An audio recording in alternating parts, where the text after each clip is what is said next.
आमच्याकडे दुर्लक्ष करण्याची वेळ आली. अरे देवा भाऊ, एक बायको कमी कर.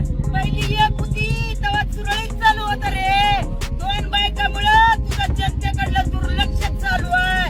हे देवा, शिंदे तरी ठेव नाहीतर पवारबाई तरी ठेव. आणि या 2 बायामुळे आमच्या जनतेचं नुकसान होणार. हे देवा, तू आम्हाला लाडकी बहीण म्हणला होता ना, तर लाडक्या बहिणीचं कुकू पुसायला लागला रे तू. लाडक्या बहिणीची लेकरं मारायला रे तू. लाडक्या बहिणीचं सगळ्या संसाराचा सत्यानाश करायला रे तू. तू आम्हाला लाडकी बहीण म्हणून आमच्याकडनं एक वेळा तरी तू मतदान लाटला चिन्ह द्यावा. एका साडीवर बाई म्हातारी होत नाही.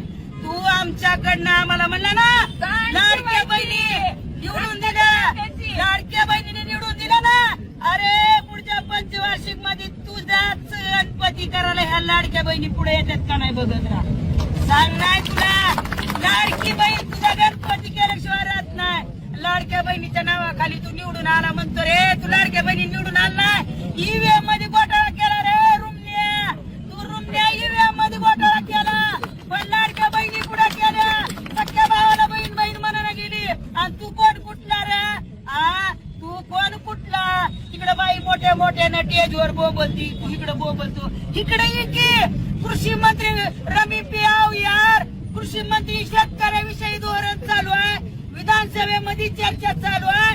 आणि कृषी मंत्री रमी खेळत आहे. वरनं ती मायकाला म्हणताय की मी ते काय काय काय काय करत होतो, माझं काय चुक नाही. अरे लाज लाव्या, पत्त्यावर पत्ते टाकत होता आणि सगळ्या महाराष्ट्राला